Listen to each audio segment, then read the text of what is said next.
Thank you to everyone that's made time on this Sunday to come along. We are a little bit short on time, so I'm going to read straight off the paper here so I don't just end up ranting or carrying on, so forgive me for that. So, super excited for today's event, and I'm feeling like all roads lead to this point. In order to get to a more bright and prosperous future, I believe that we have to pass through this point right here, right now. Without this, very little progress will be made because we will be ignorant of the system that governs us. First, we must learn about this system, then we must apply that knowledge, we must view our circumstances through this newfound lens of reality, then and only then we can create a world that reflects the empathy and compassion that resides within us all. There's not much I can really add to the quality knowledge about to be shared here, but I would like to add a couple of points about freedom specifically. So what is freedom? Are you free? Am I free? Some think freedom is simply not being in jail. If you're not in jail, then you must be free.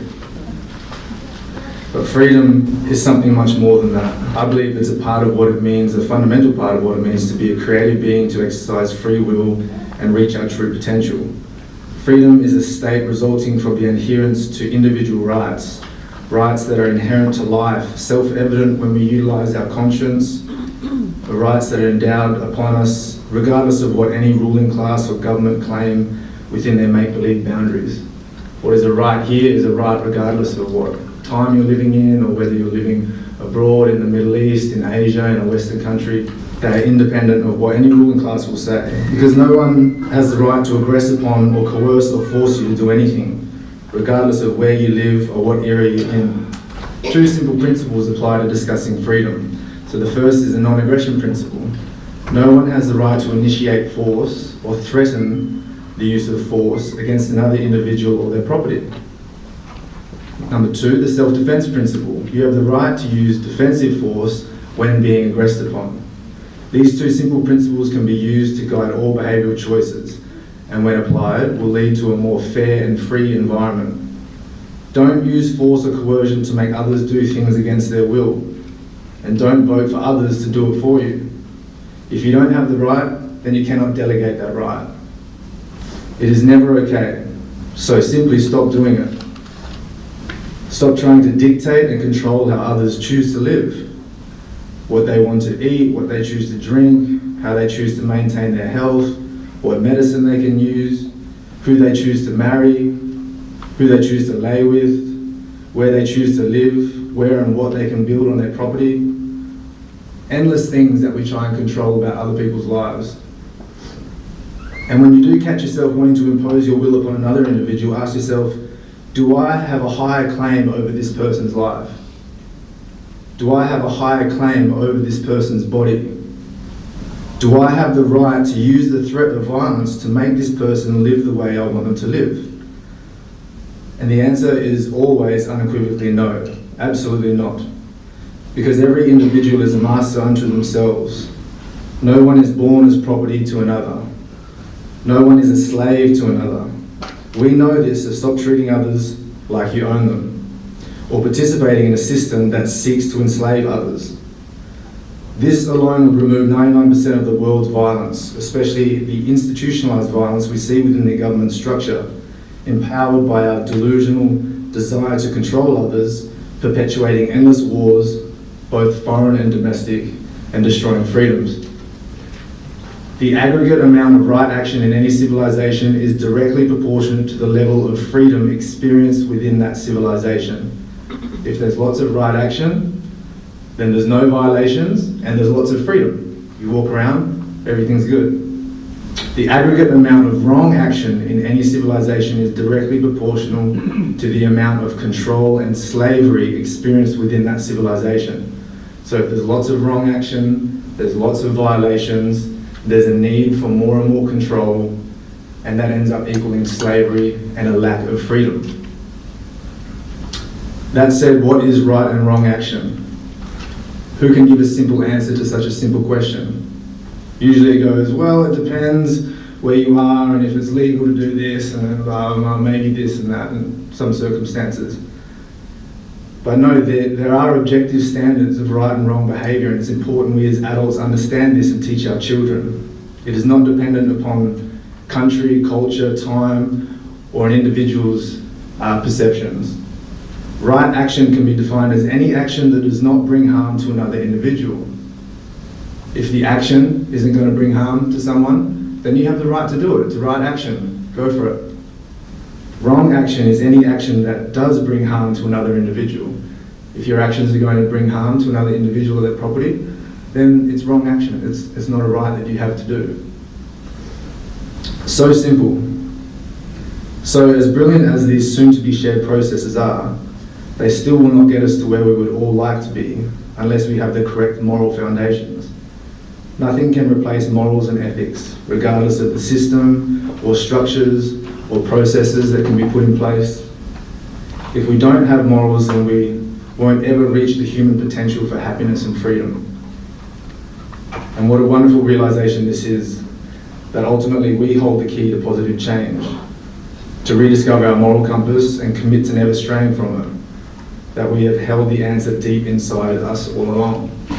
Now, in alignment with the self-defense principle, let's start learning about the processes that can help maintain our freedoms and protect us from government and industry coercion and violence. So we're going to start with a short video, a light-hearted little animation touching on a very important principle known as the strawman. It's a fun little clip that will be heavily reinforced by the end of today.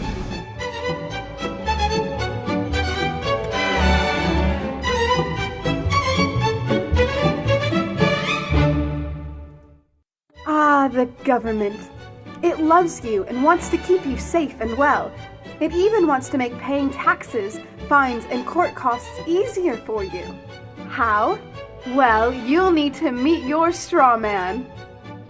He was born the same day you were. He looks like you, has the same name, and lives in your house, but you never knew he existed.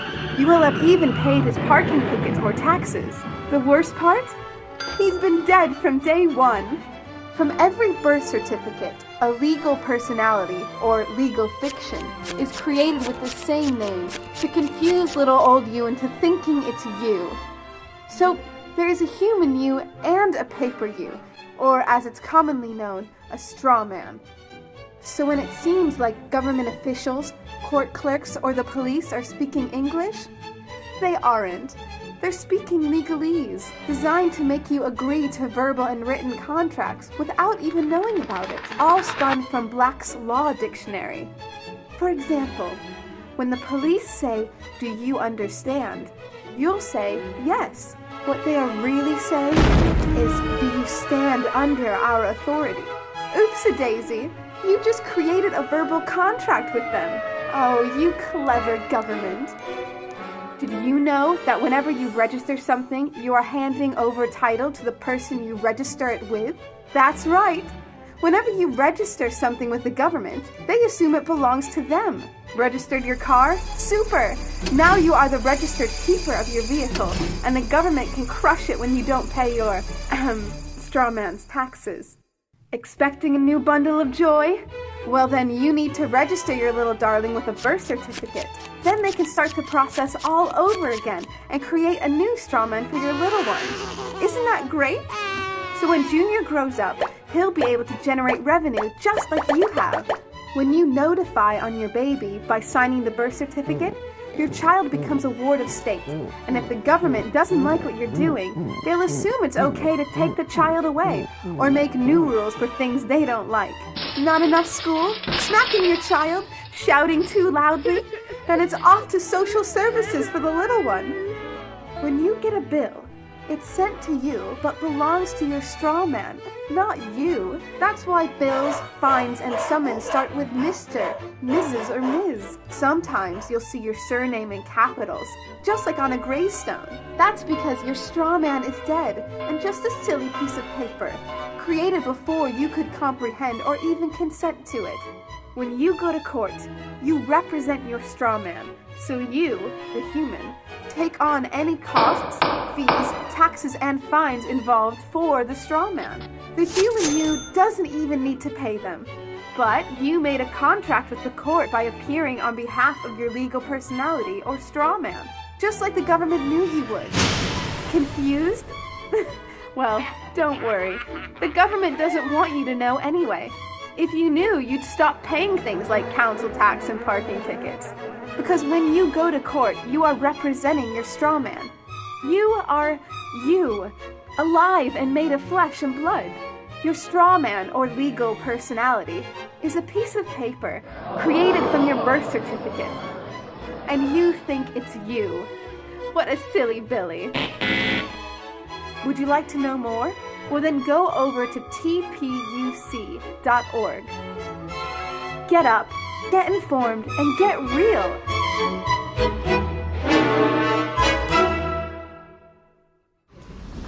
Alrighty, so a very light introduction to some of the concepts that are going to be coming up today. So next up we have a 60-minute screening of episode 1 from the INPOWER series of the INPOWER group, so a mass action of liability. And then following that we'll have about a 90-minute Q&A with the founder of the INPOWER movement, Cal Washington.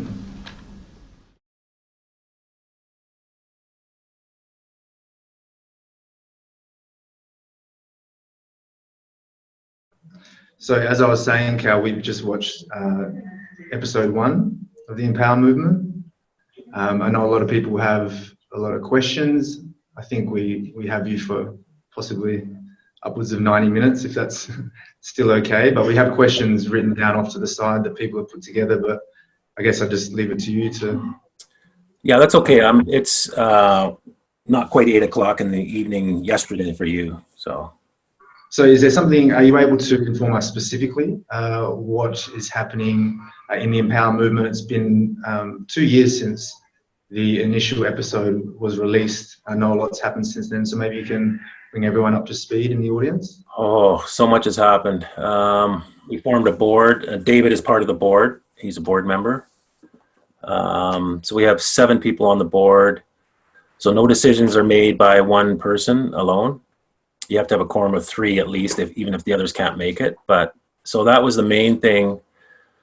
We formed a non-profit organization with subs underneath it that is in the United States. That is it's technically a church, but it's a constitutional church. It's not a non-profit organization, and the IRS can't audit, can't even look at anything that we're doing. So we're completely autonomous from the system. We were allowed to have a bank account, though. They have to allow you to have a bank account for banking purposes. So we have that set up. We are just, in the next couple of days, going to be opening up our a temporary site. We have we purchased a very large site, very robust, out of Italy, that will allow a worldwide organization to get together, to learn together, to be able to communicate on our own platform. We just haven't been able to work out, because it's going to be a pay site, a nominal fee per month per user.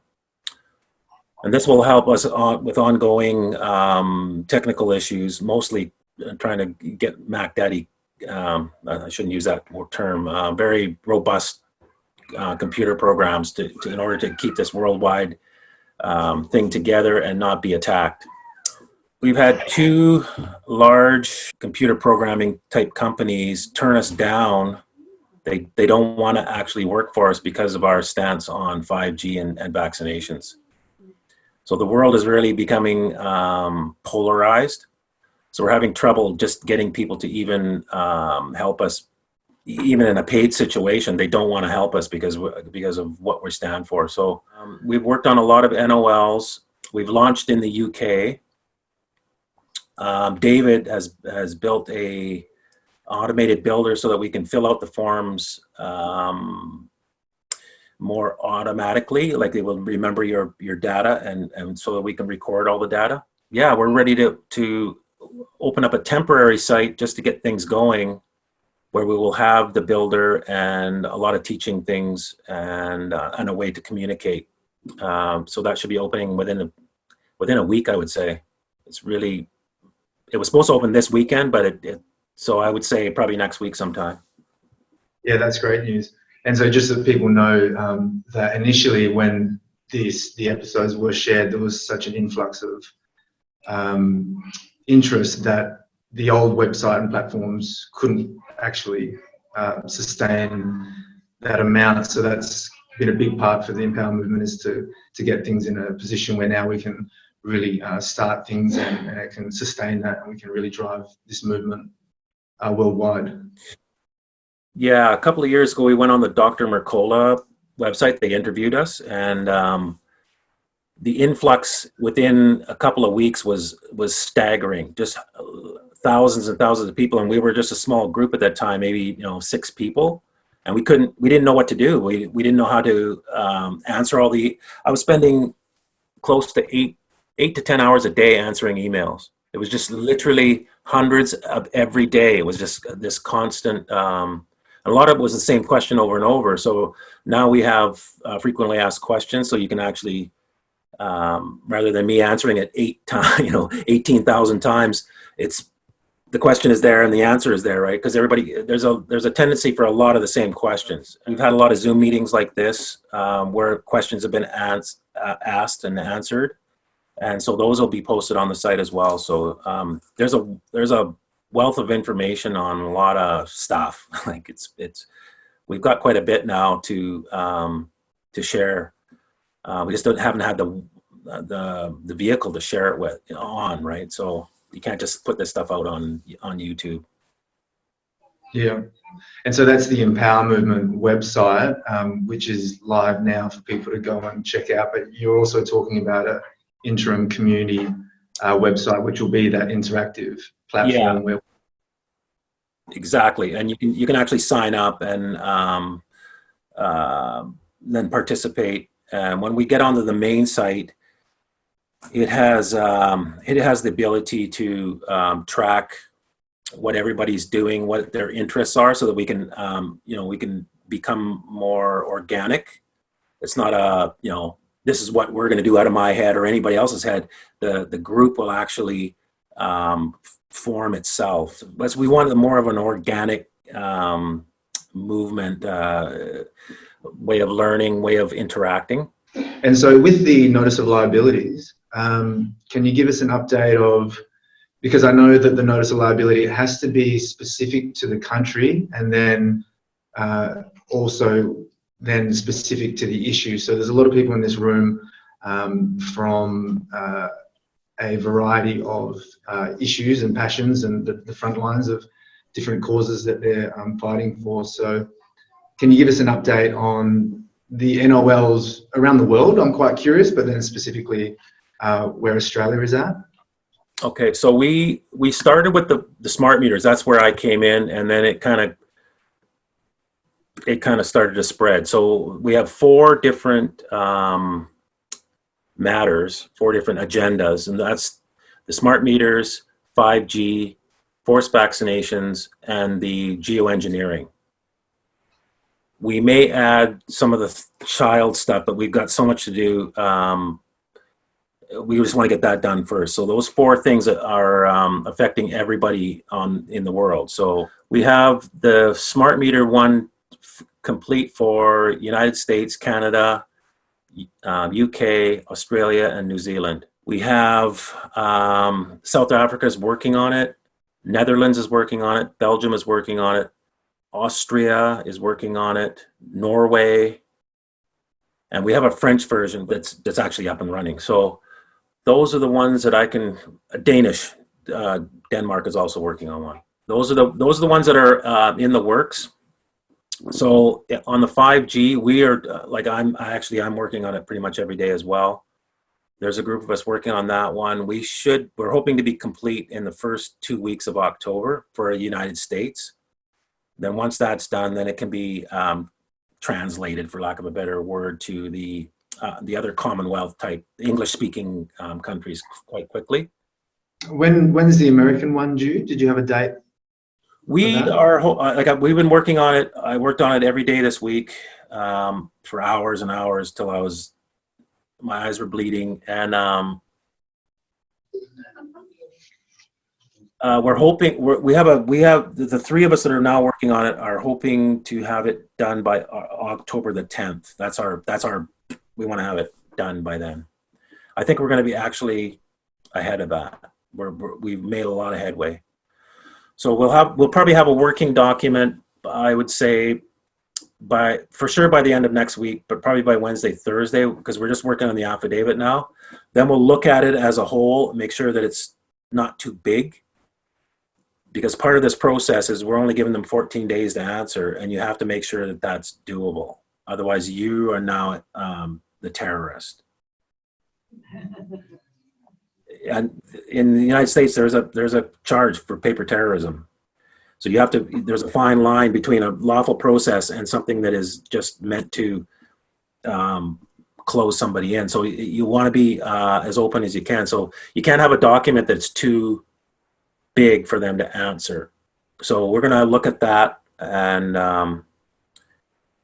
make sure that it's a reasonable, around 20 pages or so, and then it'll be ready. Yeah. Then there's an editing process and stuff like that. But so I would say we'll have the US one probably towards the end of October, beginning of November in the United States, ready, actually moving. That'd be my. Yeah, it's exciting. We look forward to seeing what unfolds in the States in that arena, and then we'll be ready as soon as it's applied to Australia, I'm sure. Yeah, so yours are probably going to go very quickly, because the meter one's ready. Then you're going to get two in quick succession. It's probably when we look back on it, it's probably designed this way by God so that it all comes out at once, and or it has it pushes like that. What I found is there's timings to everything, and you can't see them until you're looking back, and you go, oh, of course. The vaccination one is also complete for US, and we just have to fine tune it and do the final edit, and that will be released. We're hoping to release that one mid-October as well. The geoengineering one is complete, but I have not had time to go over it. I started, and then I had to move to 5G. So that there is a working document. I just haven't had time to edit it yet for the United States. So they all kind of exist, at least American-wise, very close, and then we can just start to spread it. And the ones that do exist at the moment, has there been progress on any of those fronts? Or well, we haven't released the Australian one or the New Zealand one. We're hoping to do that quickly in October too, once we have this site up. But it's been ready for quite some time. We have to go and put it in David's Builder, but that's about it. Once that is released, we're able to go through that community website where there is a NOL generator, and start to pump those out and submit those as individuals. Is there anything that needs to happen in terms of group action or seed groups or anything along those lines? Well, it's best if you can work in groups. There's some money saving, time saving. There's a lot of pros about working in a group, but it's designed where you can work alone or in a group. So if you can form groups, it's better for a lot of different reasons. You'll have to start to get your respondents together, the people that you're going to be sending to, because you have to submit them. I'm not sure who's going to be. We've got a couple of people that can do it, but I got a feeling we're going to need more. But they have to be verified, make sure the addresses and names and everything are correct, and that it's not, and that they're appropriate, like the person. You're not sending to, your ex-wife. That kind of thing.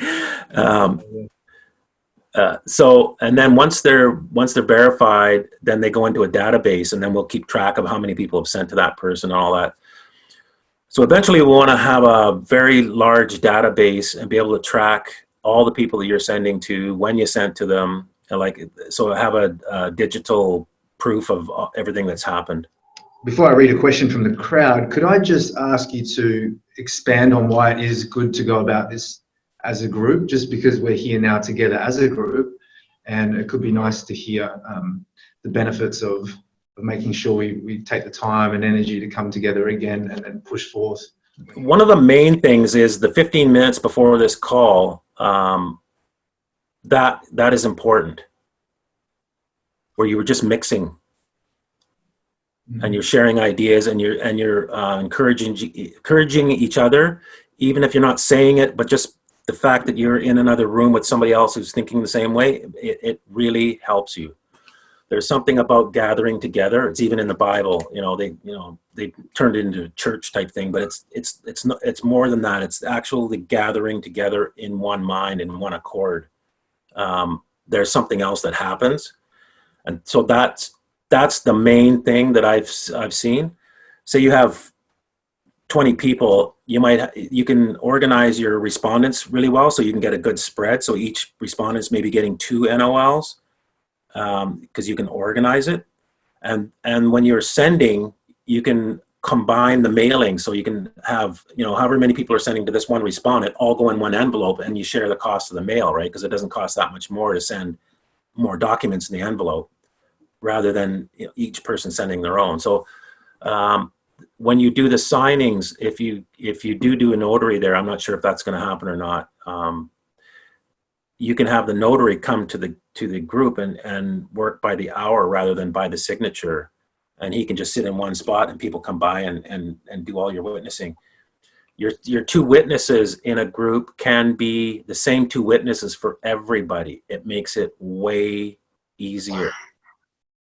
If there's 2 people that have the time and want to volunteer to do all the mailings, because they can witness everybody's documents and they can take everybody's documents to the post office. And definitely just that face-to-face time as well, like you mentioned.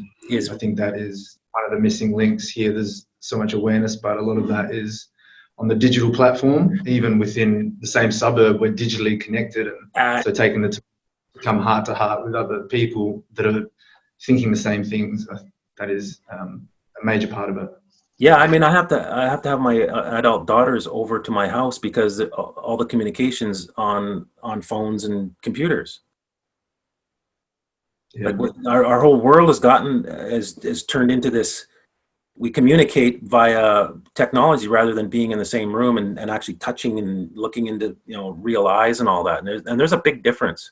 So I don't downplay that whole just gathering together. You'll find it really makes a big difference. We're coming into spring here, so I know that there's people who want to start doing more kind of community events and hanging out in the parks. And even if there's no direct purpose, it's literally just to sit in that space of understanding and support. So yeah, I'm glad you mentioned that. I'll get on to our first question from the audience. So it says, my power company says the smart meter has the communications module removed, so it is not a concern. What are the implications for me? Like, I don't know the whole situation there, but most of the time that we've seen those words spoken, they're not true. So the claim is being made that wireless component, and they outright lie. They lie about it, because there's been some meters tested that were apparently radio off, and as soon as you put a meter near it, it's just going off like crazy. So, like, how is it off if my detector is picking it up? That's what happens when there is no accountability or liability, right? People can just say whatever they want. Oh, just tell them that it's not on, and it's not on. And then if they find out it's on, then, we got to meet it. But say, hold on, there's RF coming off this. It's not meant to be working. And then you send an email and then it gets nowhere. So, yeah. It's because this is a weapon system. And as soon as the sooner you come to grips with that, I know I'm just kind of blurting that out, but the sooner you come to grips with that, the better you will understand what's going on, and things will make much more sense. Like, if you saw a military person putting a weapon in your yard or on your house, you would treat them in a certain way or ask questions in a certain way, and you would get they wouldn't have an answer for you because it's meant to blow up your house. So they can't, they're never going to say it's safe, or they can't tell you the truth. So they have to make up something, and they'll just lie about it, because at the end of the day, they want to eliminate you anyway, so it doesn't matter, right? So the sooner you can kind of get to come to grips with that and get over the fear of it, the better you are, because at least you know the truth. Yeah, releasing that fear, because if we allow that to stop us from stepping into a place of actual truth and understanding of our situation, then we're never going to respond in a way that will benefit us, because we'll never be responding from a place of objective truth. We're going to be in light and fluffy stories and unrealities. Exactly. It's the story of the Wizard of Oz. If you think that the wizard is going to grant you this, that, and everything else, as long as you run up and down the yellow brick road and gather impossible tasks, well, you'll keep doing that until you come to the truth. Once you know the truth, then you can then you know what to do. And a lot of people do comment about the 5G situation, that even though there's a millimeter wave technology and that's been used in the active denial systems of foreign governments, that the power density is so much higher, therefore, it's not even the same thing, so stop worrying about it. But what we need to realize is that the total lack of honesty and integrity that our governments have shown just within the 5G issue specifically, complete and utter denial of any of the peer-reviewed science that shows harm of all radio frequencies, not just millimeter frequencies. So when we take that integrity into consideration, why do we then believe that, well, we'll let you resurrect this entire active denial system outside of all of our homes, and we'll trust that you don't ramp up the power density and possibly use it to put an end to conversations like this, for example. So I think that's an important one to keep in mind, that we do know that 5G isn't going to use the same power density as active denial systems, even though they are using the same frequencies. But at any point in time, it could be ramped up by what the episode 1 pointed out, sociopaths and psychopaths, which don't have the same emotional safety net of empathy to not go to those points in their pursuit of control. Well, it's to the point where they, if they were to stand before God, actually, we feel that the planet can't support 7 billion people, so we're going to eliminate 6.9 billion of them, so that the others. So we're actually looking after the ones that we deem savable, and so that's why we're doing this. That's their logic. They're doing a good thing by eliminating 90% of the people, so that the 10% that they can control, now we can have a really nice planet here. Yeah, so they're able to do that through treating individuals of flesh and blood in a way that surely evokes some type of karmic response. But they're able to do it because of, I don't know what your words are here, but something with the Stawman and the connection to Lex Mercatoria or merchant law. Can you expand on that system and how it's being used, and possibly how it's quite a neutral, self-correcting system that we've just been disadvantaged with lack of knowledge to actually self-correct it? Yeah, well, they're getting agreement on the 5G because we've agreed in principle, because we all carry cell phones and we have tablets and computers, and we like the Wi-Fi, and we look for Wi-Fi hotspots and that kind of thing. So that our actions show that we like the technology. They're just ramping it up, and we're not saying no, because we mostly are in ignorance and think this is a good thing, like 90% of the people do. Think it's just going to be faster downloads. So they're getting our agreement, and that's how they're doing it. And in Lex Mercatoria, agreement is paramount. It's about coming to an agreement. It's biblical as well. You're supposed to settle with your brother on the way to court.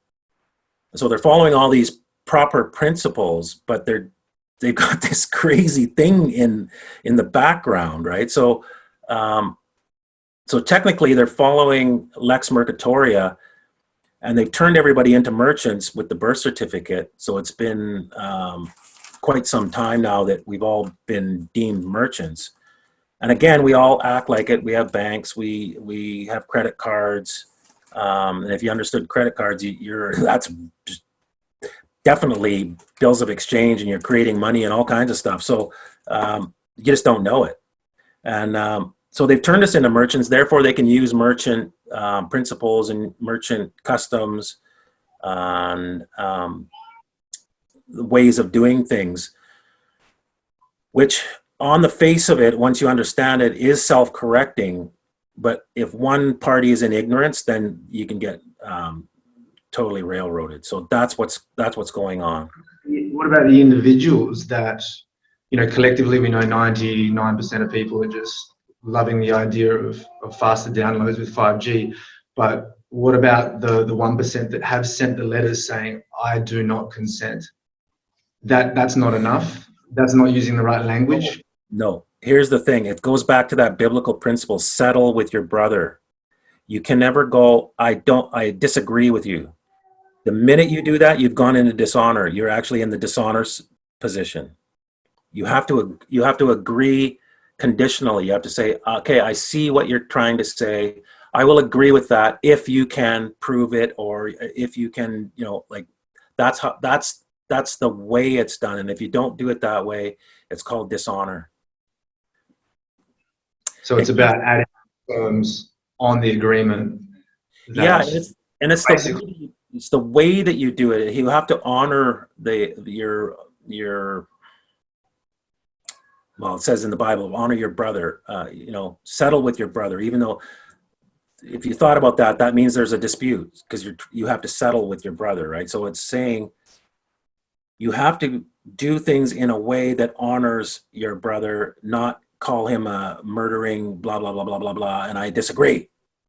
That won't work. That you've lost already, just because of that, because of the way that you're doing it. You lose, and it has nothing to do with the truth or anything like that. It's just you didn't follow the right procedures.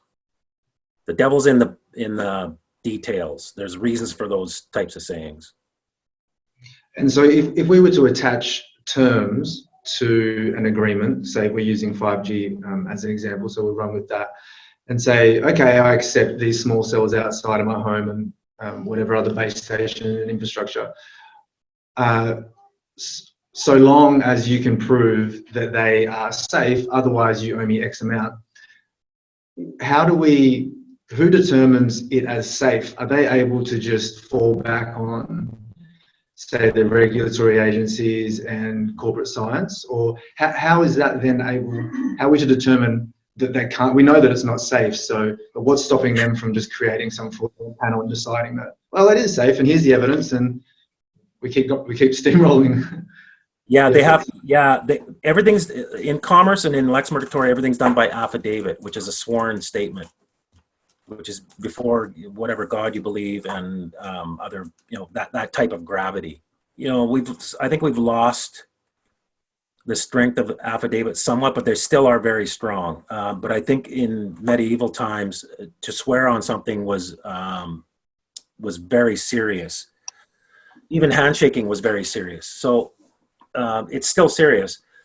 So on penalty of perjury, they have to answer your affidavit point by point, and then they have to have absolute proof, and then you can stipulate what that proof is.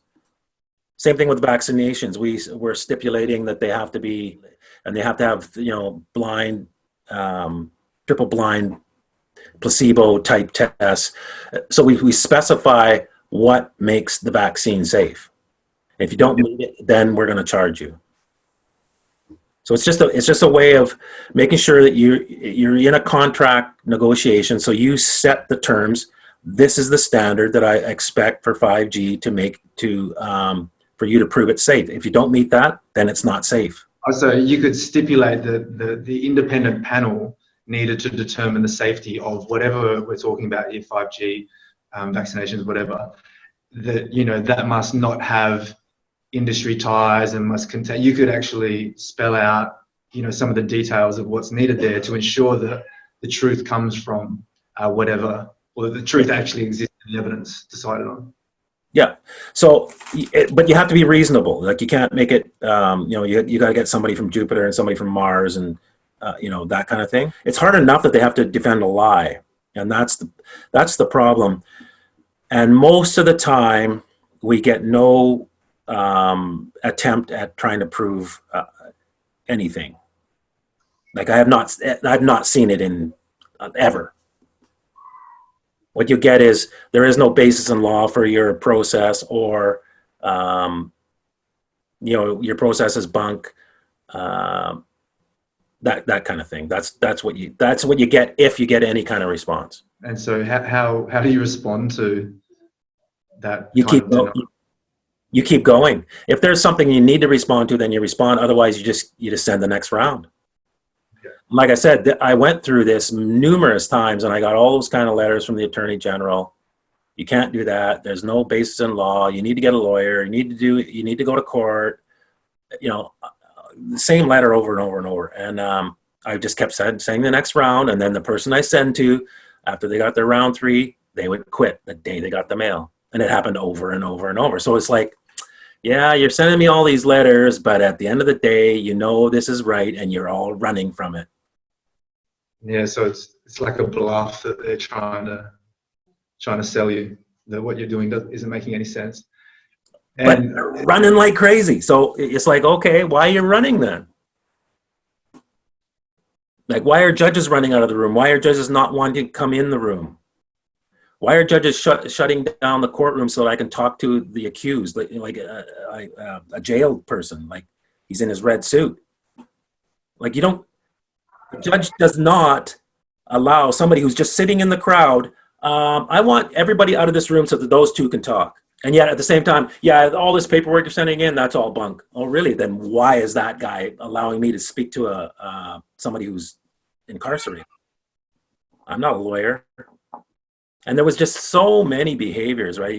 You just go, okay, you guys stop with the rhetoric because your behavior is telling me this is all true. And can we kind of analyze the courtroom for a moment? I find it pretty fascinating. Like if we're to break down when you walk into court, who is actually, I guess, aware of the game and who are just there unwilling participants within the system. I know that people talk about high-level QCs and judges are probably aware of the trickery that's been played on the public. Yeah, I would say here in Canada, or in my city, I would say most of the judges did know, if not all, but most of them for sure did know, and most of the lawyers didn't know. I saw that a lot, and some very skilled lawyers were totally, you could tell by their body language, they didn't know what you can tell the difference between somebody who's pretending, I don't know what this is, or this is all bunk, and they're shaking like the judge, and then you can I put this in? And you can't just give that to me. They have to say it's okay. Do you have any objections? And they hand it to the lawyer, and there's 2 of them, and they're very skilled. These 2 ladies were no joke, and they're whispering together, and we're all standing there waiting for them to come up with their objection. And after all that discussion, they went, "We don't know what this is." And you could tell they didn't, and they were embarrassed, but they had to actually come up and say, "I don't know what this is. I don't know whether to object or not." And so like, they're probably like, "Well, I'm not going to do it. And so the judge goes, "Do you have any objections?" "No." "I guess not." Hands it to the judge. "Oh, this is an indemnity bond." Like, ding, like, I know what this is. And do you have any luck? Because is it true that lawyers, when they admitted to the bar, they take an oath to the bar to only practice the lower jurisdictional laws, and so that's kind of where their oath is at? Are you able to talk to lawyers, or have many lawyers seen this process and really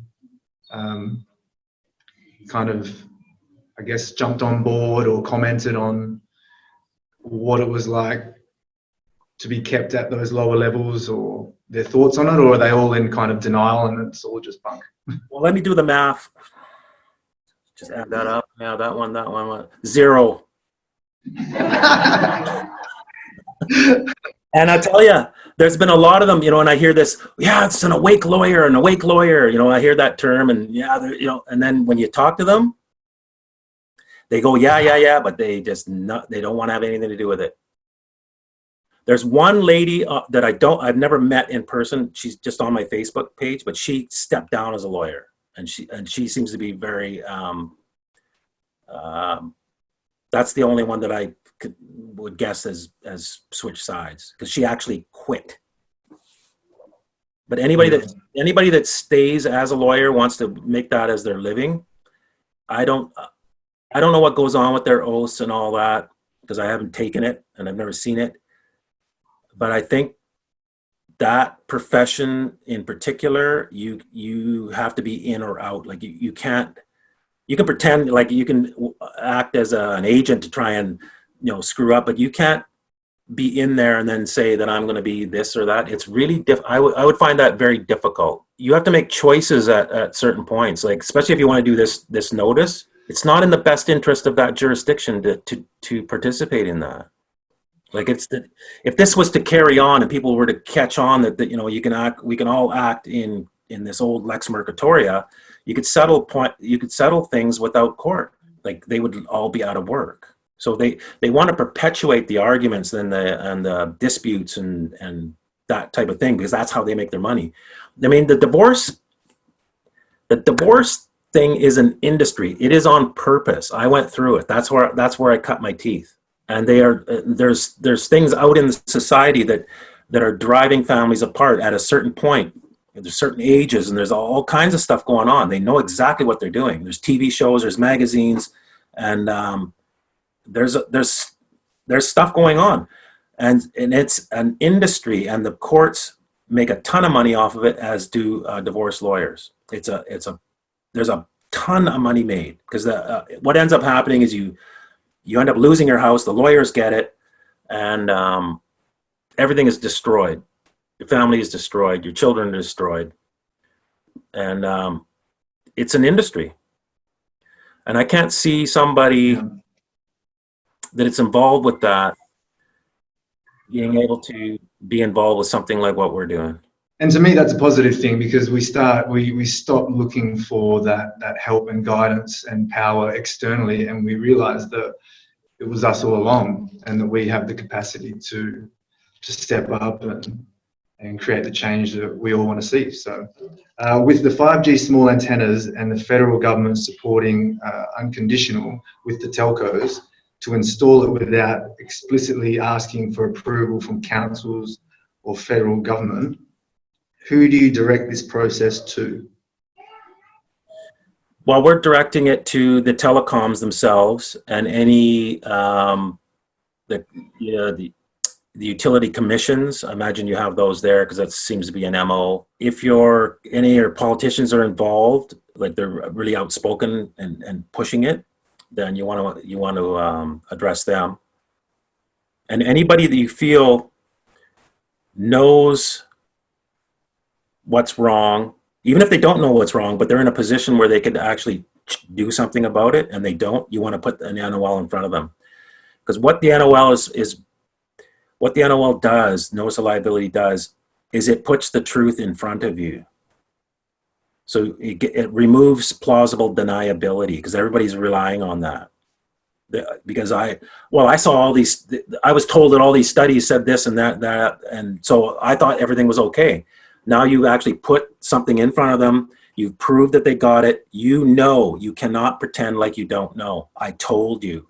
That's so that there's something about that as well. So make sure you get those people that are kind of just turning a blind eye and money's going in their back pocket.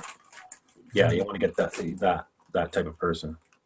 Yeah, and like you said, anyone that's been quite outspoken or forward about their support of whichever agenda. Okay, yeah, a question that is a great one, I think. Well, part one, where can I go to find Australia defined as a corporation? It's on the SEC, the US SEC website. I don't know the exact, but I can get it to you. It's in the NOL. It's in the NOL. It's in the Australian NOL. Yeah, we found it, so it's there. And part two, It says, I sent an email to my MP with the notice of liability. That would be the one from the 5G summit, referring to that document. I received a generic response stating 5G is within safe limits set by our Panzer. Should I respond? If so, how or what is the next step? So that would be referring to the document created by the barrister Raymond Broomhall. Yeah. That has nothing. Yeah, that has nothing to do with us. It's just I think people kind of think that that we're part of that or something. That's two separate approaches. So I don't recommend that particular notice of liability. We're doing something way more comprehensive, and it has all the penalties built right in. Like it goes right from the get-go. It's not a threat that something is going to happen in the future. Or something may happen in the future. This is it right here. Like they're basically saying, do something about this, or something is going to, or something else is going to happen. You'll end up in a court or something like that. So that's not what we're about. Yeah. It's really important to differentiate between the INPOWER notice of liability and this other notice of liability that was released in the 5G summit. A little bit strange that they would call it the same thing and kind of muddy the waters between two very different paths of action. We're talking about one INPOWER movement, as we've discovered, that's really revealing these deeper layers of the system, and this other one that's coming from what seems to be players that are within that game of, hire me and I'll represent you in court and we can do the dance that way. Yeah, that's basically it. So I don't have to say anything. Okay. Next question. With the walking away of the officials in positions, what happens to these empty seats? Do they get refilled by another official? Yes, they did. Every person that stepped down was replaced. But what I can tell you is two stand out for sure. But there were others. They were on their way up. If you catch my drift, that was just where they were. They were destined for larger positions, and in order to get into those larger positions, you have to qualify. And a lot of times you have to take part in things that are unspeakable in order to be on this fast track to the top. It takes years in order to get somebody into those positions and then get them to actually participate. But I know for a fact I removed some key people. And that, if you do that enough, they won't be able to replace them with those that will just follow orders because of blackmail or whatever's going on, right? And then hopefully over time, there would be the awareness that anyone stepping into that position, that there now is liability and accountability within the structure, and we'll start to get people stepping in with the right intentions and the right level of integrity. You don't get a lot of good people in there, and it's hard for them to function. A lot of them switch over to the bad side, and then the ones that they really get ostracized, and it's really tough to be a light in that dark place. And but that all said, that was just me doing that. And but if we get this, actually when this thing goes gets to full capacity and is moving quickly, they will not be able to even replace people fast enough. We can actually turn the tide. If you just see if you just take one person and this all happened, 10 20 people, a little bit more happened, 200,000 people, you're going to see that same thing in the same proportion, right? So it's just it's a numbers game. And so when those corrupt structures fall, what do you kind of personally see taking its place? Because there will always be a power vacuum created somewhat. I truly believe that there are others who are working on that kind of thing, because I've just seen too much of it. I've seen too many things that people are working on. There's technologies out there that they're suppressed. There's groups working on this, groups working on that, all by an unseen hand, and we're actually all starting to come together. And I haven't met the person yet, or the group, but I truly believe there's a group that knows exactly what to do when that falls. Yeah. Yeah, I believe that. And we spoke a little bit at the start about some natural law principles, right, wrong action, non-aggression principles, all these different elements that I think underlie the very foundations of any system or any kind of collective framework of living. So it's probably a good. We need to continually strengthen those elements and understand it and embody those, so that we have the skills to be able to. And people that have traveled. Yeah, people that have traveled the world, there's no evil country. You know what I'm saying? Like that's all fabrication. When you actually get down with the people, we're all the same. We all just want to, love our family, love our friends, and be safe. Don't steal my stuff. Don't hit me. The 10 Commandments. Like it's just that simple. Don't take somebody's stuff. Don't kill them. Just simple things. But most people, really, we have it inside of us to live like that. It's just this thing that stirs everything up. And it's those natural law principles that you talk about. Just do no harm and don't take my stuff or beat me. Very basic thing. That kind of laid the foundations for the common law system. Yeah. From my understanding. So, when you join our site, that we have, for lack of a better word, rules, and it's just like that. Treat everybody with respect.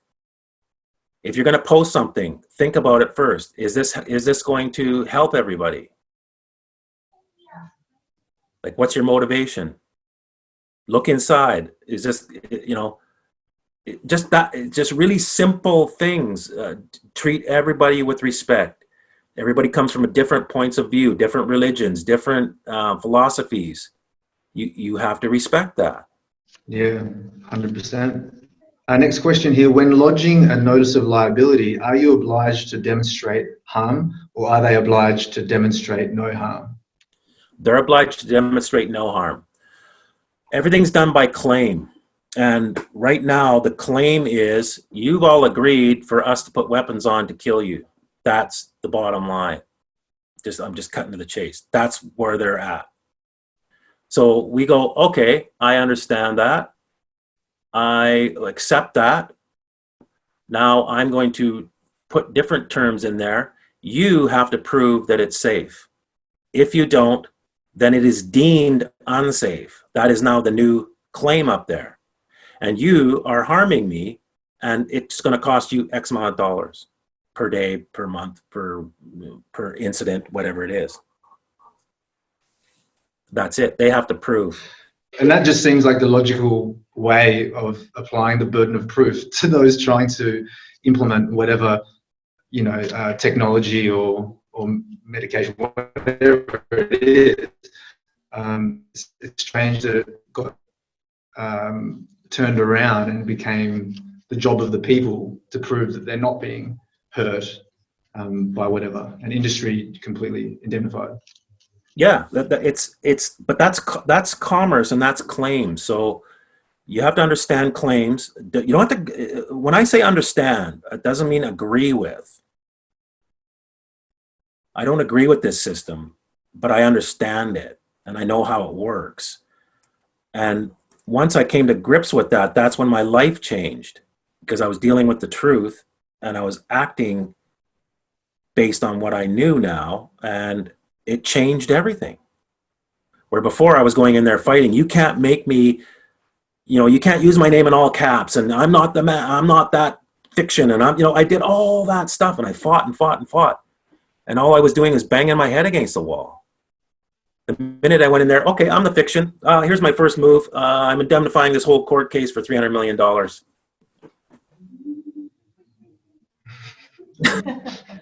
all on your stupid pieces of paper, just like you guys do it. Here you go. Well, you can't do that. I just did it. Well, you can't do that. Well, I did it. So, and you're not moving me from here. And that's when I can't be the judge on this case anymore. Oh, why? Does that have anything to do with that piece of paper I put in there? No, but I gotta go. See ya.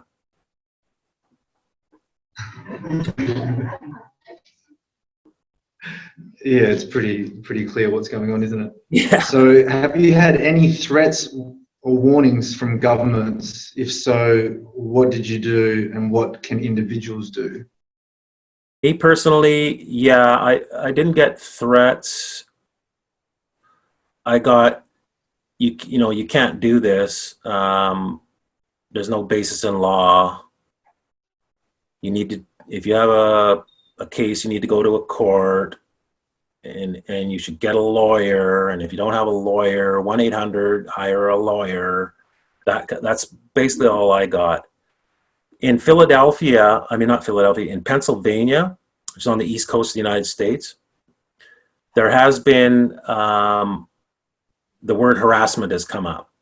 So they've been threatening to charge people with harassment. Nobody's been charged, but there's been the threat of it on paper. And then a mayor just 3 days ago went to somebody's house personally and threatened him, stop sending me those bills, or I'm going to have my lawyer charge you with harassment, which his lawyer really can't charge him with harassment. It's a criminal offense, and it would have to go through the Crown prosecutor. But regardless, that's what's out there. That's it, though. And the response from those individuals, like you said before, just to continue the process, are they doing anything in response to those? Yeah, because sometimes you want to respond to that type of thing, because you don't want to be caught in agreeing to it.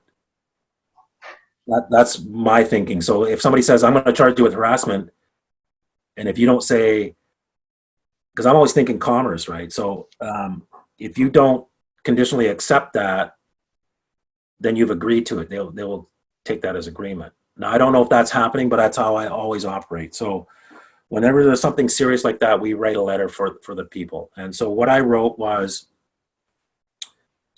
harassment is criminal, and you have to show what's called mens rea, which is the criminal intent. You have to show intent to harass.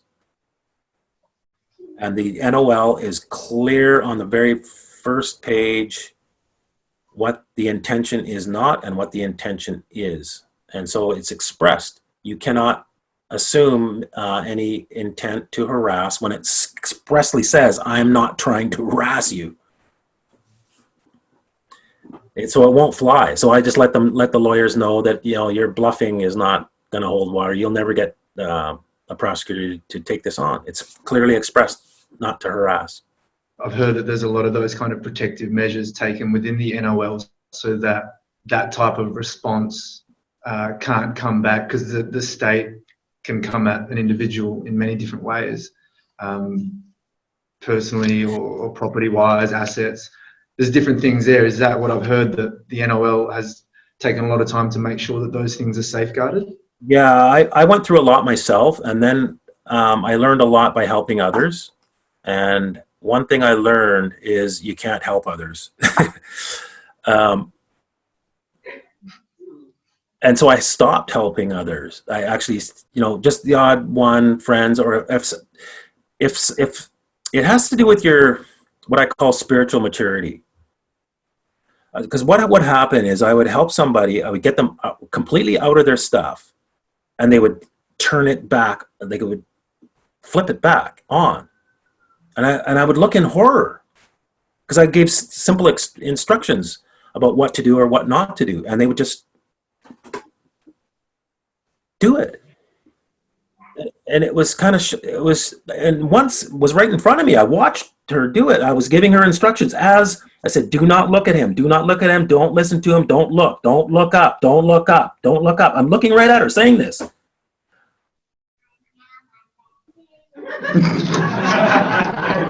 What part of don't look up? And and as soon as she did, I'm telling the judge you're here, and blah, blah, and the sheriffs were swarming. Like, all she had to do was look at me and not look up, and he would not have had anything on her. Nothing.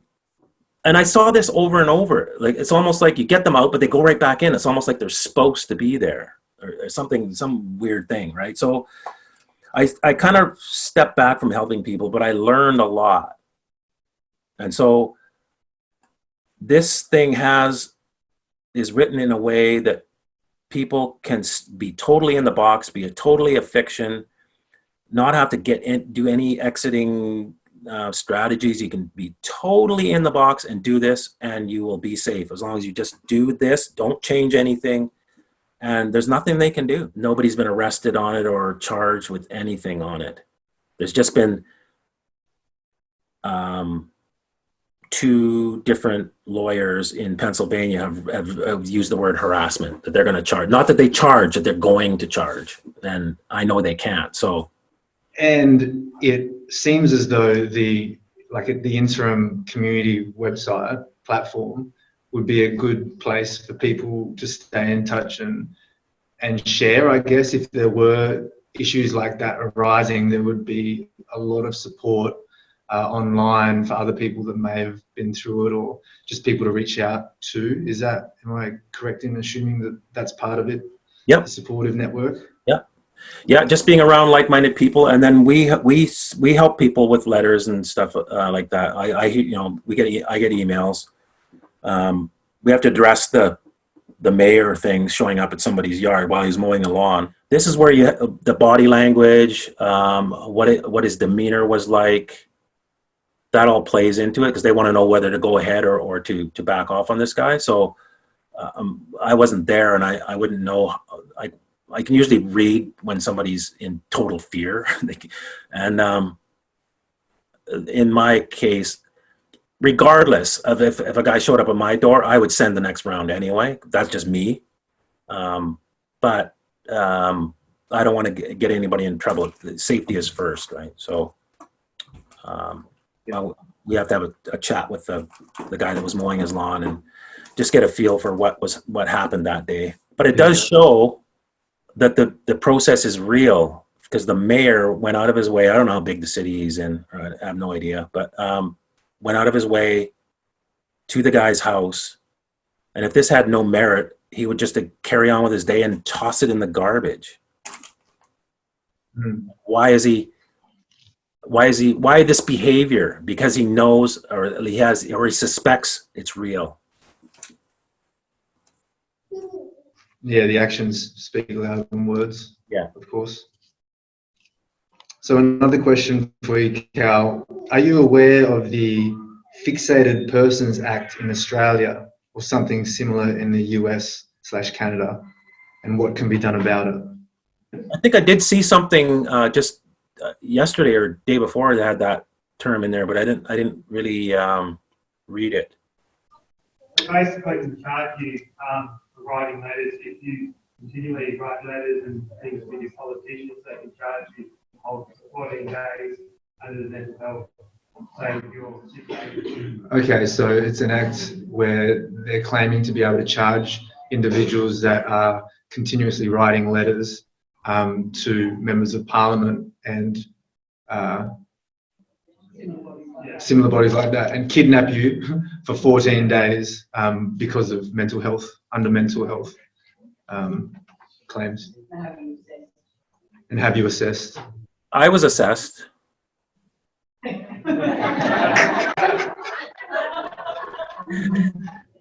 Yeah, on my first day in court, because I was talking about that I had abated the case, and I did a lawful process, and I think this man needs psychiatric examination. So they sent me to a different jail, and the psychiatrist came, and we did the name thing, okay, because he did a little argument about the name and the fiction and all that. And then he said, okay, by the way, this is voluntary. I said, well, then we're done. Thanks for coming," and shook his hand. So the next day, the prosecutor's in there. First thing he says, "Mr. Washington refused to do the psych exam." And the same judge who had ordered the psych exam, "Well, if Mr. Washington doesn't want to take the exam, it's up to Mr. Washington." And the prosecutor's like, "What? Where did that come from?" So, and a friend of mine, he got a psych exam for sending paper like this, and he passed. And so then, what we started doing for his documents was, I won't say his name, being of sound mind, being of age and of sound mind. See Exhibit A. The government psych exam. You guys said that I'm okay according to your own thing, so I'm of sound mind. So we just threw it right back in their face, just tongue in cheek. So maybe something we need to endure and eventually pass with flying colors. I imagine they're trying to discourage what we're doing. They're watching. We're not hiding. It's almost like the inevitable is here, and we don't know what to do because we can't attack it directly because we're using their stuff. We're using Lex Mercatoria. And how I'm thinking is, and how we've set it up is, if you don't honor your own system, we're bringing the system down. So it's actually their system that is actually on notice, and they know it. So they're touching us with kid gloves. I can feel it. I know when that's going on. Like, they would love to just come in and railroad a bunch of people, but they are not. And so a lot of this stuff is threats to keep you just from participating, but I got a feeling most of that will not come about. Yeah. This is their stuff. And if they're going to attack it in that way where you're deemed crazy for doing it, then your system has to come down. And there's one verse in there from the Bible, and this matter is before the watchers. And if you do a little study on that, you'll find out those beings are very real, and they're very imminent, and they're watching. Right. So how can we deal with chemtrails, referring to the geoengineering NOL, when you do not know who is perpetrating the action? It's starting to come out. There's some insiders that are blabbing. So yeah, we're getting names. We're getting where the and mostly I gotta be careful, but there's some people around where the money goes. They know they're in that department, let's say. So they know where the money coming and going on all that is. Follow the money, you end up, who's doing it? So there is, we're talking about the whole world functioning under a commerce system. So there is a paper trail for things such as the chemical trails and the spraying. Everything is about money, right? Like, you think those planes went up there for free? No, somebody got paid. So once you've got somebody on the inside that sees where the money is going, it's really simple. Does the 5G issue fall underneath the geoengineering aspect? Because they're all one. All four of those things are actually one thing in my mind. The 5G works on metallic and or nanobots.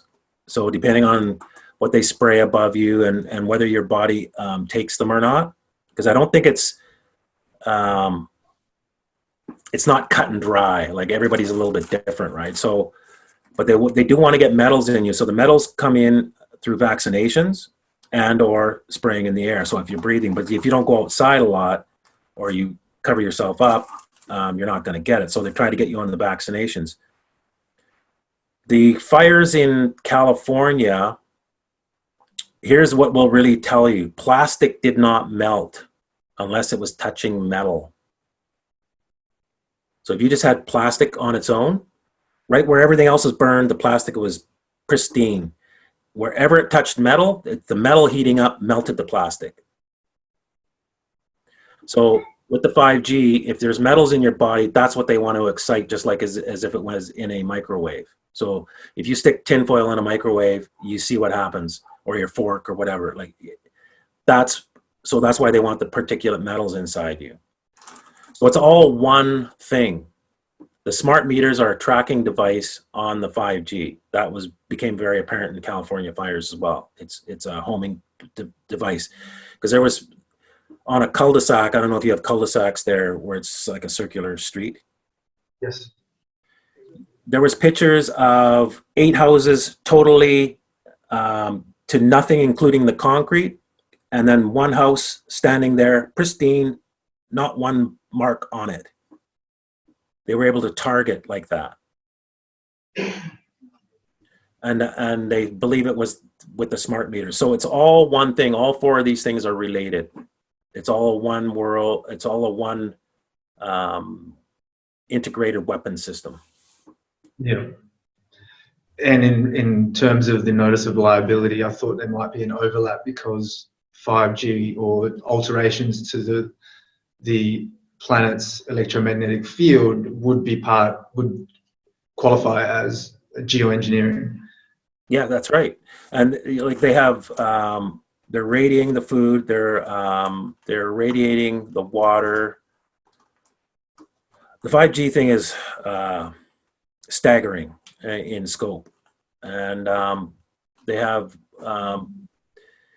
soil moisture testing that's all irradiating the soil, and so it's altering our food. So they're all overlap.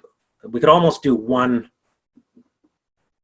NOL for all of them, but people are coming in from different ones, so we want to keep them separate, even though they all there's overlap in them. Yeah. Right now in depending. Right now in the United States, they have poked a bear with this forced vaccinations in California. And what you have is, in our species,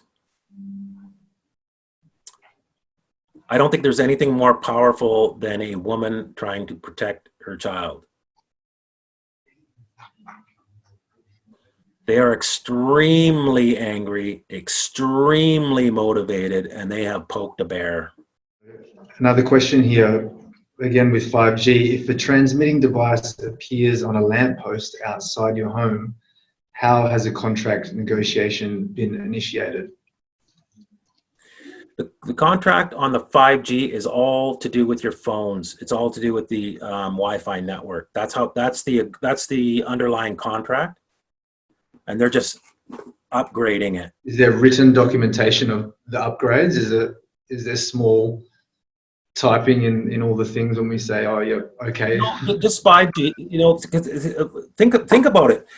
They first came out with cellular phones. Then they started with the Gs, 2G, 3G, 4G, and oh, this is great. I got the new 3G phone, the Apple, I got the 4G. It's been a progressive, they put those Gs out there for a reason. So now 5G in the minds of people is the next best, fastest phone connection. So we're all agreeing to it in principle. Most of us are agreeing to it. Those that are aware of it are still a minority. And for the most part, people think that there's going to be better phones. So as a species, we're agreeing to it. Here's the catch, though. They've done tests, and as soon as you walk away from the repeater about 15 feet, you lose, like you drop calls.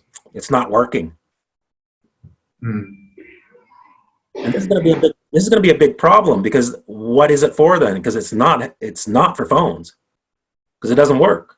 That exact statement you just made is the justification for more and more small cells and endless infrastructure placed everywhere is to try and create that.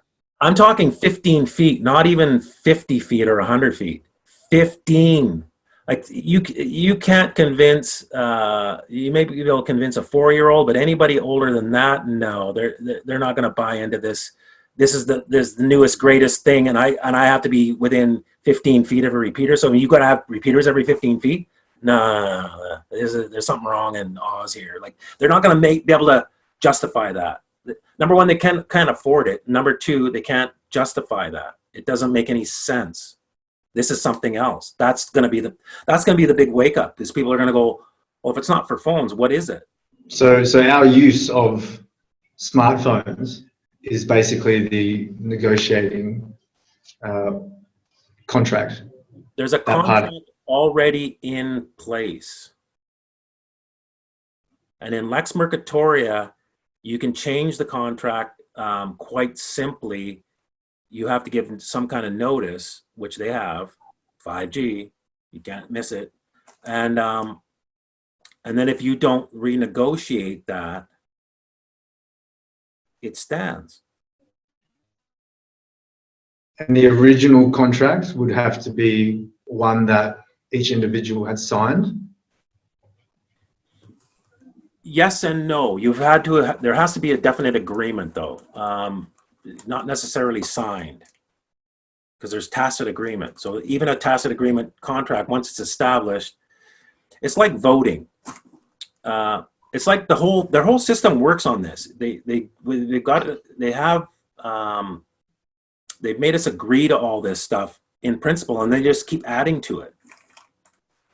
It starts with, I'm the king. Okay, you're the king. And then all my children and grandchildren are the king after me. If somebody came and said that today, you'd look at them like, what? Yet there's a lady sitting in London or wherever she is, and I'm sure there's pictures all over Australia of her.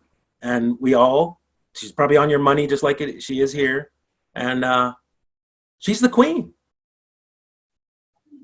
Because they built on it. And we're all agreeing to it. What makes her the queen? Yeah. Because her dad was the queen or the king, and that's it. But who was the first one that said I'm the king, and everybody agreed to it? That's the original agreement, and that's how it is. And anybody that says no, they just went off with your head, right? So nobody said anything for a lot of years. Now at this point, they can't really do that, but we're still not standing up and going, what makes you the queen? What makes you the Pope? Yeah, it always boils down to something within our individual belief systems anyway, so responsibility always falls back on us. We'll maybe get you for a couple more questions, Cal, and then we'll let you enjoy what's left of your night. No, it's okay. So the smart meters, what prevents a utility from simply refusing to provide a service if you offer terms they don't like? That's the only thing that's happened, is they can cut your power off. They can't, but they will. They have done. And I wouldn't say for everybody. They tend to pick the most vulnerable, at least the ones that we've seen where the power was cut. They go after the vulnerable to discourage the others. So it is a minority in as far as the people who have done the NOL. I will say that most people have kept their analog meter, more people than not. Others have had to take the meter because there was threat of power. Others have actually stood their ground with the threat of power cut off and didn't get cut off, even though there was like, we're cutting your power off on this date, and then they just don't. So there's no fixed scenario on that. It's very variable. So I'm just giving you the rundown. Most people have kept their analog meter. Most people did not get their power cut off, but some did, and some have taken what's called a radio off meter. And so you say that they can't actually, well, they can't lawfully do that, but they do it anyway. Is there some type of response that you would suggest individuals? Well, we Do. have it written right in the document that you can't do it, so it's part of the contract. We just don't have enough numbers to make it make a difference. What's also written in the contract is we can change the meters back and charge them for it. It's in there. And I tell people, don't do it now on your own, because you're just gonna, they're gonna come on you. But when we have enough numbers, we could all do it on within a certain 2-week period. And what are they gonna do? And the question that comes to mind is, who enforces these? If they were to breach, all of these terms, does it fall back on the legal system that so far has kind of perpetuated the fraud, but they're somehow obligated to obey their rules? Is there anything to stop them from just saying, well, shit, they know the rules and who cares? We've got, the muscle, we've got all the armed forces and the weapons here in Australia, definitely. I'll give you a story, and this is where I kind of switched from what I thought was a nice story to this is real. I wrote to, this is over my driver's license. I rescinded it, and they refused to admit that I rescinded it. They wanted to try and still have me as a driver. So I wrote to, I can't remember exactly who, but I know I wrote to the head of the UN, Ban Ki-moon. And I think the Queen. I wrote to a bunch of people who there is no oversight. I'm at that level, like, because I started at the bottom and I worked way up, and so I was writing to the top people. There is nobody that's their boss. There is no oversight. This is it. And I wrote a document, and I read it out loud. I started to do things. I started trying more spiritual things, and not that I wasn't before, but I said stuff out loud. There's something about saying stuff out loud. So I read my declaration out loud in front of 2 or 3 people, and they signed it. But my voice went out, and I brought in archangels on that. I can't remember if it was the Watchers or not, but it probably was. And that was the first time I'd done that. So I invited, okay, if there's Watchers, come and watch this. I'm going to say this. And then I sent it to all those people. Just trying it. See what happens. Sent it on a Monday. I think I had a court case on Thursday. On Wednesday, I got a call from the police officer who didn't have my phone number. Don't come to court tomorrow. It's canceled.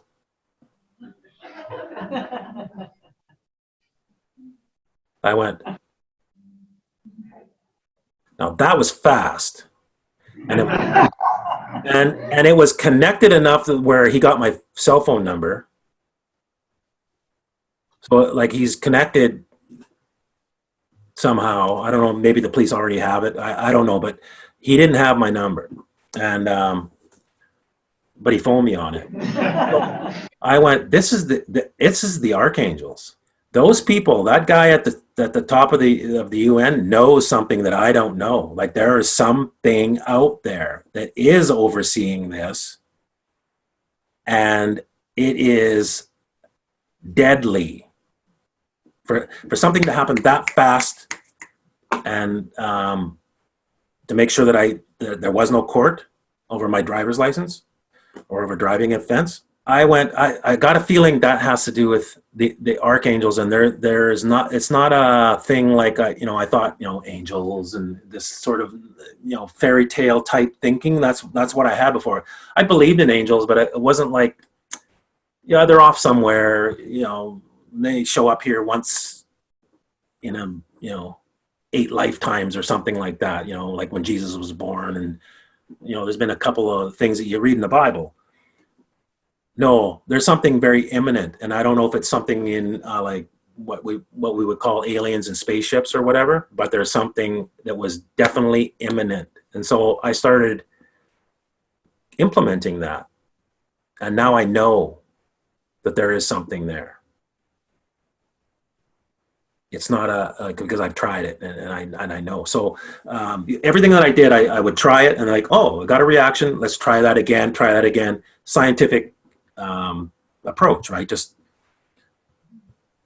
try something, see what the reaction is. Try something, see what the reaction is. If it happens 3 or 4 times, that's solid, done. And they can't move me off that because I've seen it three or 4 times, right? So that doesn't matter what you say. The archangels and the watchers are the same for me now. They are this. There is something very real that is not apparently seen, and that's who's watching this process, and that's why they are pushing on it, but like really trying to hopefully it goes away. Like there's nothing they can do. Yeah, and that's what I like about the INPOWER process. It's really touching on some really fascinating elements of reality, and many could say that all of the challenges that we face are because we are not in tune or not aware of those aspects of ourselves and reality at large. And it's taking all of this to force us to come to those realizations, that remembrance of who we are and what we're doing here. So and that's what the INPOWER movement is more about than fighting smart meters and all that. Like I'm sort of like, that's all going to go away. But we have to come into our own understanding of what and who we are individually and as a group. And it just changes everything. You're going to see big changes in a short period of time. Big. We're excited. Yeah, I'm. So I'll get 2 last quick questions, Cal. Could the INPOWER strategy be applied to stop water fluoridation in Australia? Yes. We can't take that on right now. There's a bunch of fluoridation is one, abortion is another, like the people who want us to do. The child grabbing, we're probably going to go at the child grabbing first once we have these 4 done, because that's just horrendous. I can't even, because I have 6 children and I can't deal with that. So especially what happens to them, it's bad enough that they're grabbed, but that's got to stop. So that's probably the first thing we're going to go on. Once we get the 4 up and and the thing kind of moving, and we have enough help, and the fluoridation is another one. There's a few things out there, but the 4 that we're doing are touching everybody. If this was to go forward, you can't escape it.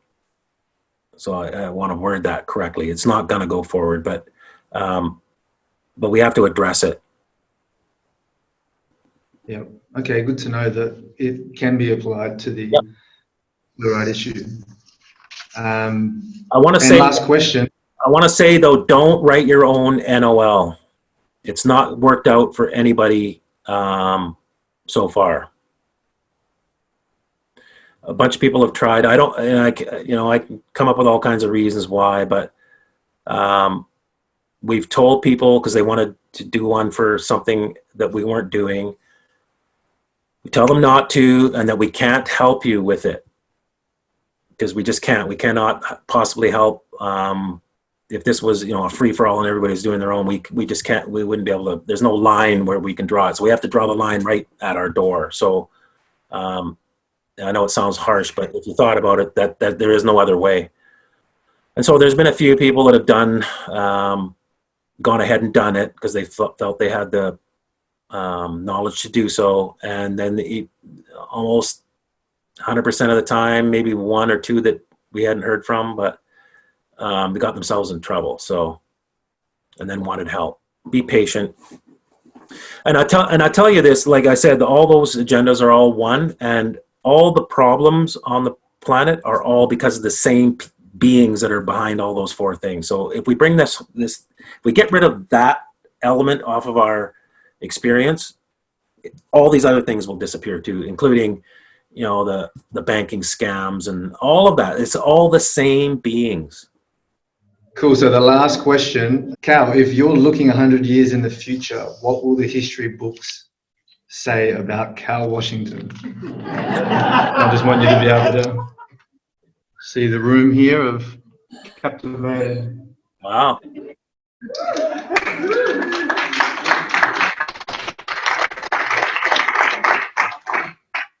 Well, I tell you, when I was in my cases, and I had a couple of friends that helped me through the whole thing, and we all learned together. I used to say that if there's going to be a third testament of the Bible, I said, we're going to be in it. They're going to be telling stories about what we did and how we made that person quit and all that stuff. That's how I see it. Yeah, what an amazing thing to be a part of. So we thank you so much for your time and all your work, Cal. And we look forward to connecting on the interim community website and through other means and getting things going here in Perth and Australia when the time is right. Yep. It's coming very soon. So yeah, we all feel it here. All right, thanks, Cal. All right, goodbye, everybody.